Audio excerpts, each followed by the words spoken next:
Speaker sir, ఇప్పుడు గౌరవ LOP గారు తానే స్వయంగా గతంలో నిర్లక్ష్యం జరిగింది అన్న తర్వాత ఇక నేను మాట్లాడేదైతే ఏం లేదు. ఇంకో మాట కూడా ఏమన్నారంటే, కాగితాలు అయితే మేము ఇచ్చిన పనులు అయితే మీరు చేసిందని కూడా అన్నారు.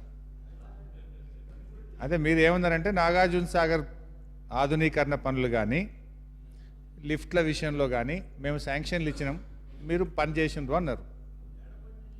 90% చేసినాం సార్, మిగతా 10% కూడా జూలై కల్లా చేస్తా అని చెప్పిన సార్. నేను అదే వస్తున్నా సబ్జెక్ట్లోకి. నేను అందుకే రెండు విషయాలు, కాగితాలు మేము ఇచ్చినాం, పనులు మీరు చేసిండ్రు, గతంలో మేము కొంత నిర్లక్ష్యం చేసినాం అన్న తర్వాత నేను మీ మీద విమర్శ చేయదలుచుకోలేదు.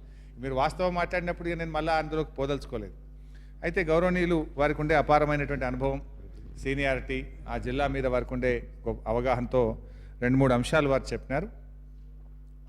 ప్రభుత్వం గతంలోనే వాస్తవానికి ఏమైందంటే, సుంకిశాల నుంచి హెచ్ఎండబ్ల్యూఎస్కు నీళ్లు తీసుకుపోవడానికి 900 కోట్ల రూపాయలతోని జైకా వారు అంగీకరించి చివరి నిమిషంలో అప్పుడున్నటువంటి ముఖ్యమంత్రులు మనకు నీళ్ళు ఎక్కువ వస్తాయి అనుకున్నారో ఏందో ఉమ్మడి రాష్ట్రంలో, అది డైరెక్ట్ హైదరాబాద్ వాటర్ అటుపోతే ఈ నీళ్ళు ఇటు తీసుకుంటే మనం ఎక్కువ నీళ్లు తీసుకుంటాం అనేటువంటి ఒక దురుద్దేశం కావచ్చు, ఆ రోజుల్లో ఆ ప్రాజెక్ట్ను పక్కకు పెట్టేశారు. ఇన్ఫ్యాక్ట్ జైకా ఒప్పుకున్నది, గవర్నమెంట్ ఆఫ్ ఇండియా క్లియరెన్స్ కూడా వచ్చిన తర్వాత దాన్ని పక్కకు పెట్టేశారు. సరే, ఇప్పుడు దాన్ని మళ్ళీ ఎస్టిమేట్ చేపిస్తే దాదాపు 1200-1300 కోట్లకు వచ్చింది. అది ఎంఏ అండ్ యూడీ డిపార్ట్మెంటు పరిశీలిస్తూ ఉంది అధ్యక్ష.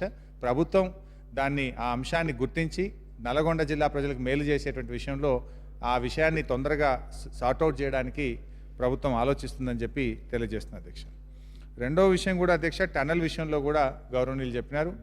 ప్రభుత్వం నిజానికి ముఖ్యమంత్రి గారు డైరెక్ట్గా పిలిచి మీటింగ్, ఆ రోజు మీరు చెప్పిన తర్వాత ఇక్కడ ఆల్ పార్టీ మీటింగ్ అయింది. దాంట్లో మీరు చెప్పిన విధంగా మనం 100 crores రిలీజ్ కూడా చేసినాం.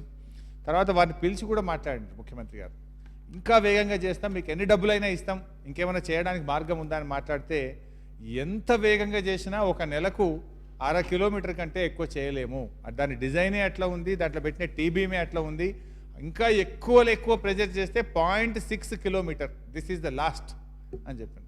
వాస్తవానికి లోపలికి పోయినా కొద్ది ఏమైందంటే, అది మక్కు బయటకు రావడానికి కొంచెం టైం బట్టి ఇంకా తగ్గుతుంది, 0.6 నుంచి 0.5, 0.4 అయ్యేటువంటి ప్రమాదం కూడా ఉంది. సరే, ఏది ఏమైనా అల్టిమేట్గా దాంట్లో చాలా ఇష్యూస్ ఉండే, 3-4 సంవత్సరాల పాటు ఆగిపోయినాయి. మరి ఇప్పుడు అన్ని ఇష్యూస్ కూడా సార్ట్అవుట్ అయ్యి పోయిన నెల నుంచే కొంత పురోగతి, లాస్ట్ 2 months నుంచి మంచి పురోగతి వస్తుంది. ఇంకా వచ్చే నెల నుంచి ఖచ్చితంగా 1/2 కిలోమీటర్ ప్రతి నెల జరిగే విధంగా టైం టు టైం రివ్యూ కూడా చేస్తాం. వెంకటరెడ్డి గారు ఏమన్నారంటే, మీరు ఎందుకు వెళ్ళలేదు అన్నారు. అక్కడ మొత్తం సమస్యలతో అది ఆగిపోయి ఉన్నటువంటి దాన్ని ఏం చూడాలిపై, ఇప్పుడు అన్ని పరిష్కారం చేసినాం. పని నడిపించగలిగే ఎల్ఎల్సీని చూసినాం, పని చేయించినాం. పని నడవగలిగేటువంటి నాగార్జున సాగర్ ప్రాజెక్టు ఎడమ కాలువ పనులను చూసినాం, పని చేయించినాం. ఇప్పుడు దాని ఇష్యూస్ కూడా సార్ట్అవుట్ చేసినాం, తప్పకుండా విజిట్ చేస్తాం, మీరు కూడా రండి. దాన్ని టనల్ని కూడా ఎంత వీలైతే అంత మేరకు వేగంగా ప్రభుత్వం పూర్తి చేయడానికి పూర్తి చిత్తశుద్ధితో ఉందని చెప్పి తెలియజేస్తున్నాను అధ్యక్ష. నీళ్ళ గురించి కూడా గౌరవనీయులు వెంకటరెడ్డి గారు అడిగిండ్రు.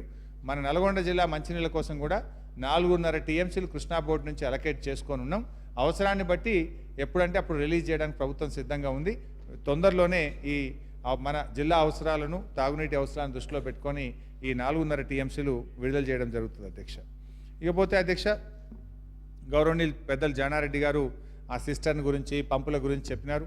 వాస్తవానికి 5 పంపుల కోసం మనకు ప్రొవిజన్ ఉన్నా మనం 4 కూడా ఎప్పుడు నడపము, ఎమర్జెన్సీలో 4 నడుపుతున్నాం. ఎందుకంటే ఆ సిస్టమ్ పరిస్థితి బాగాలేదు, ఎప్పుడైనా అది పడిపోయే ప్రమాదం ఉంది. ఆపి మరమ్మతు చేద్దామంటేనేమో హైదరాబాద్ డ్రింకింగ్ వాటర్ ఎఫెక్ట్ అవుతుంది.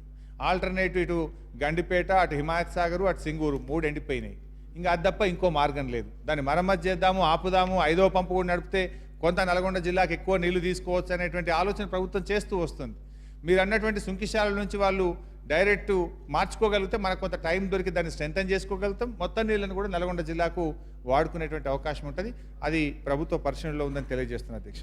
అదేవిధంగా మీరు లైనింగ్ గురించి ఏదైతే చెప్పిండ్రో, ప్రభుత్వం పాజిటివ్గా ఉంది. తప్పకుండా లైనింగ్కు ఇప్పటికే మాకు జిల్లా మంత్రి గారు, జిల్లా నుంచి ప్రతిపాదనలు ముఖ్యమంత్రి గారికి వచ్చినాయి. అతి త్వరలోనే దానిపై ఒక నిర్ణయం తీసుకొని టెండర్లు పిలిచి పనులు ప్రారంభం చేస్తాం.